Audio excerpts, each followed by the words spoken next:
আপনিও একটি আশঙ্কা প্রকাশ করেছেন জাতীয় নির্বাচনের ক্ষেত্রেও ডাকসু নির্বাচনের ক্ষেত্রেও। এই আশঙ্কাটা কেন হাদি আপনাকে দিয়ে শুরু করতে চাই? ডাকসুর ব্যাপারে প্রথমত যেটা বলবার সেটা হলো যে কোনো কারণেই মানে ডাকসু যতটুকু গুরুত্ব পাওয়া উচিত ছিল তার থেকে মিডিয়াগুলো বিভিন্ন কারণে অনেক বেশি এখানে ফোকাস করে ফেলেছে। আপনি ধরেন একটা বিশ্ববিদ্যালয়ের অফকোর্স সব থেকে সিগনিফিকেন্ট ইউনিভার্সিটি, কিন্তু এটার ছাত্র সংসদ নির্বাচনে যখন সিরিজ টকশো হচ্ছে, মিডিয়া কাভারেজ হচ্ছে, তখন হচ্ছে কি পলিটিক্যাল পার্টিগুলোর উপরে প্রচণ্ড প্রেশার তৈরি হচ্ছে যে তার যে ছাত্র সংগঠন সেটাকে যে কোনোভাবে যদি ওখানে উইন করিয়ে না যায় তাহলে সামনে ন্যাশনাল পলিটিক্সে এটা তার জন্য ইস্যু হয়ে দাঁড়াবে যে তুমি তো ডাকসুই জিততে পারো না, তুমি জাতীয় ইলেকশন কী করে জিতবা। তো এই যে প্রচণ্ড মিডিয়া হাইপের পরবর্তীতে পলিটিক্যাল পার্টিগুলোর আরও বেশি এঙ্গেজমেন্ট, আরও বেশি ইনভলভমেন্ট, যে ফলে হচ্ছে যেটা, যেমন আমরা তো মনে প্রাণে চাই যে অবশ্যই ডাকসুটা হয়ে গেলে এটা যে বিরাট একটা বৈপ্লবিক পরিবর্তন হবে এটা না, বাট দেশে তো নির্বাচনের কোনো আমিদি ছিল না গত, তো মানুষ এই যে ডাকসুতে কিন্তু ভোটার অনেক 40,000 প্লাস, তো এত মানুষ একসাথে ভোট দিচ্ছে, ছাত্রছাত্রীরা সবাই কীভাবে অ্যাপ্রোচ করছে, ন্যূনতম একটা ভোটের আবহ তৈরি হবে। তা আমরা কিন্তু এই জন্য অনেকবার বলেছিলাম যে ভোটের আবহই যদি উদ্দেশ্য হয় তাহলে সব থেকে উচিত ছিল, যদিও এটা এখন আর হয়তো হবে না, এরপরও আমাদের যেটুকুন চিন্তা সেটুকুন তো বলে রাখাই দরকার যে স্থানীয় সরকার নির্বাচনটা হওয়া উচিত ছিল। কারণ স্থানীয় সরকার নির্বাচনটা তো সারা বাংলাদেশে একদিনে হয় না, বিভিন্ন ধরুন আপনি বিভাগেও যদি করতেন তাহলে দুটো হতো, ওই ভোটের আমেজ তৈরি হতো, দ্বিতীয়ত হলো আপনি জাতীয় নির্বাচনের মতো গুরুত্বপূর্ণ সময়ে আপনি কতটা ডিল করতে পারবেন, আপনার আইনশৃঙ্খলা বাহিনী কতটুকু প্রস্তুত আছে, আপনার একটা টেস্ট কেস হয়ে যেতে পারতো। কিন্তু যেটা হলো আপনি কোনো ধরনের ওয়ার্ম আপ ম্যাচ ছাড়া জাতীয় নির্বাচন যখন করে ফেলবেন, আমরা তো প্রত্যাশাই করি খুব ভালো নির্বাচন হবে, কিন্তু আসলে কি হবে, ধরেন বর্তমানে যে আইনশৃঙ্খলার পরিস্থিতি, বর্তমানের যে পুলিশ 1000-এর বেশি পুলিশের উপরে মামলা আছে যারা সরাসরি কোনো ধরনের উস্কানি ছাড়া বুকে মাথায় গুলি করে মানুষকে হত্যা করেছে, তাদের মাত্র 67 জনকে গ্রেপ্তার করা হয়েছে, তার মধ্যে থেকেও আবার জামিন দেওয়া হচ্ছে, যেই পুলিশ জামিন পেয়ে পরের দিন ভারতে পালিয়ে গেছে, এখন শহীদের মা আহাজারি করে কান্না করছে। এই হলো অবস্থা। আমলাতন্ত্রের মধ্যে আমরা কোনো সংস্কার করতে পারি নাই। যেই সচিবরা 4 তারিখও কালোবাজ ধারণ করে শেখ হাসিনার পক্ষে মিছিল করেছে সচিবালয়ের মধ্যে, যেটা আইনত সম্পূর্ণ নিষিদ্ধ, কোনো সময় সে এটা করতে পারে না আমলাতন্ত্র, কিন্তু সেটা তারা করেছে। সমস্ত আমলারা রয়ে গেছে। কি হয়েছে, ঝালকাঠির ডিসিকে দেওয়া হয়েছে মেহেরপুর থেকে আনা হয়েছে ধরেন শরীয়তপুর, তো এই হয়েছে বদল। অথবা যে মাঠ প্রশাসনে ছিল তাকে আনা হয়েছে কেন্দ্রীয় প্রশাসন থেকে মাঠ প্রশাসনে, কিন্তু আপনার সেট আপ তো এক। তো পুলিশ রয়ে গেছে আগের মতো, আপনি পুলিশ সংস্কার করেন নাই। আফসোসের ব্যাপার হলো এই যে ঐক্যমত্য সংস্কার কমিশন করা হলো, এখানে প্রচুর ব্যাপারে আলাপ হলো, যে ইস্যুটা নিয়ে সব থেকে বেশি কথা বলবার উচিত ছিল পলিটিক্যাল পার্টিসগুলোর, সেটাকে এখান থেকে এজেন্ডা থেকে বাদ দিয়ে দেওয়া হয়েছে, সেটা হলো পুলিশ সংস্কার।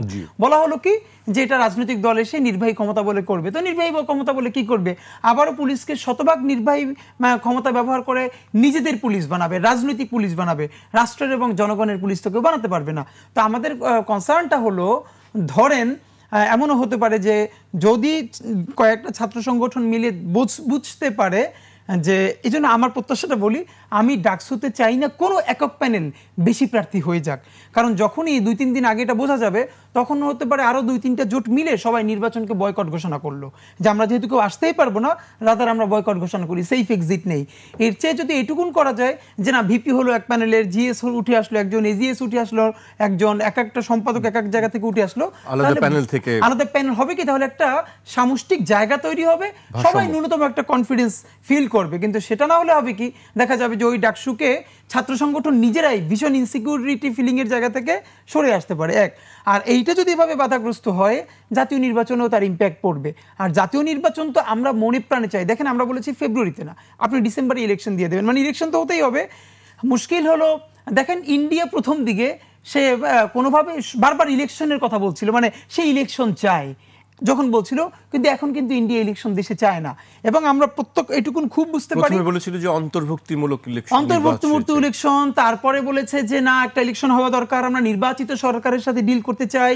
এখন সে কিন্তু ইলেকশন চায় না, বরং সেটা চায়, আমরা যতটুকুন বুঝি, আমাদের কাছে তো আর এজেন্সির প্রমাণ থাকে না, আমরা যেটুকুন পারসেপশন থেকে যা বোঝার সেটা হলো যে এই ইলেকশনের আগে বেশ কিছু বড় বড় ফিগার পলিটিক্যাল ফিগার হোক, সোসাইটিতে বিভিন্ন যারা ভারতীয় আধিপত্যবাদের বিরুদ্ধে, আগ্রাসনের বিরুদ্ধে যারা কথা বলেন, তাদেরকে কোনো না কোনোভাবে গুপ্ত হত্যার শিকার হতে পারে।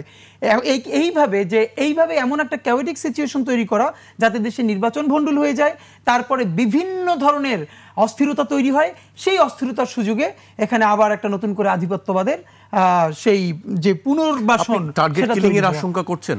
অফকোর্স করছি, এবং আমি হয়তো গতকালকে বলেছিও যে আমাকে বিভিন্ন গুরুত্বপূর্ণ জায়গা থেকে বেশ কিছুদিন ধরে, বাট গত 2-3 দিনে সিগনিফিকেন্ট কিছু জায়গা থেকে উদ্বেগ প্রকাশ করা হয়েছে। ব্যারিস্টার ফুয়াদ ভাই এবং আমাদের দুজনের কথা বলা হয়েছে যে আমরা হয়তো অনেকের ফার্স্ট টার্গেট, সুতরাং আমাদের ক্ষেত্রে বলা হয়েছে যাতে আমরা খুবই সিকিউরিটি মেনটেন করে চলি। তো ব্যাপার হলো, দেখেন আমরা তো কাজ করি মানুষের সাথে, এখন আমি সিকিউরিটি মেনটেন করতে গিয়ে যদি আমার কাজ বন্ধ করে ফেলি, তাহলে আমার 100 বছর বাঁচার মানে কি?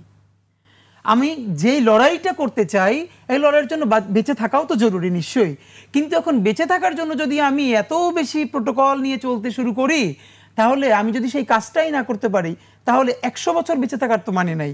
এই জন্য আমি বলি যে ধরেন অনেকে তারেক রহমান সাহেবের ব্যাপারেও এই নিরাপত্তাহীনতার কিন্তু কনসার্ন আছে নিশ্চয়ই, যে ওনাই অনেকের টার্গেট কিলিংয়ের শিকার হতে পারেন। বরং আমি আপনার মাধ্যমে তারেক রহমান সাহেবকে বলতে চাই, দেখেন দুনিয়া সব একদিকে, আর আপনার মনে রাখতে হবে আপনি কার সন্তান। আপনি শহীদ প্রেসিডেন্ট জিয়াউর রহমানের এবং বেগম খালেদা জিয়ার সন্তান। ধরেন আপনার তো আলহামদুলিল্লাহ একটা বয়স হয়েছে, আপনি ইউথ পাড়িয়েছেন, আপনি বাংলাদেশে আসার পর কেউ যদি আপনাকে হত্যাও করে, আপনি কি মনে করেন আপনি 100 বছর বাঁচবেন? 100 বছর তো মানুষ সুস্থ বাঁচতে পারে না, কিছু কাজ করতে পারে না। তা আপনার এই মৃত্যুর মধ্য দিয়ে যদি আপনার দেশ বেঁচে চায়, আপনার দেশ তুমুল প্রতিরোধ গড়ে তোলে, চূড়ান্ত স্বাধীনতা অর্জন করতে পারে, আপনার মৃত্যুই তো আপনাকে অমর করে রাখবে। সেটা না করে আপনি যদি ভয় পান, আপনি আসতে না করেন, আপনি আপনাকে এজেন্সি আরো বিভিন্ন যারা ভয় দেখাচ্ছে, আপনি সমস্ত ভয়কে উপেক্ষা করে আপনি দেশে আসেন না, আপনি জনতার হন, বেঁচে থাকলেও জনতার থাকবেন। আর যদি মরে যান, আপনাকে দেশের মানুষ ভালোবাসবে, কারণ তাকে মনে করিয়ে দিতে চাই শহীদ প্রেসিডেন্ট জিয়াউর রহমান যখন স্বাধীনতা ঘোষণা করেছেন, অনেকে হয়তো বিএনপিরও জানে না, তখন তার বয়স 32। আজকে আমি খুব ওই সময়টা রিলেট করতে পারছি, আমার বয়স এখন 32। যে 32 বছরের একজন মানুষ স্বাধীনতার ঘোষণা করলো। বেগম জিয়া যখন বিধবা হয়েছেন তখন তার বয়স 32। আমি ভাবি যে অনেকে বলেছেন আমাদের যারা সিনিয়র, যে বেগম জিয়া মতো সুন্দর মানে ভদ্রমহিলা ওই আমলে খুব কম ছিল। এরকম স্ত্রী রেখে শহীদ প্রেসিডেন্ট জিয়াউর রহমান 32 বছরে স্বাধীনতার ঘোষণা দিয়েছেন। মারা গেছেন কত বছর বয়সে? মনে হয় 46 বছর। আপনারাও তো তরুণ, আপনারাও তো গণ অভ্যুত্থানের। হ্যাঁ, তো আমরা এই জন্যই যে শহীদ প্রেসিডেন্টের মৃত্যুর পর তার যে জানাজা, দ্বিতীয়ত বাংলাদেশে এরকম ইভেন্ট কি আর হয়েছে? দল মত নির্বিশেষে তার জানাজা আজ পর্যন্ত মানুষ তার জন্য কেঁদে কেঁদে দোয়া করে। তো আমার মনে হয় বেঁচে থাকাটাই সার্থকতা না, সার্থকতাটা হলো জাতির জন্য, দেশের জন্য কিছু করে যেতে পারা। জি।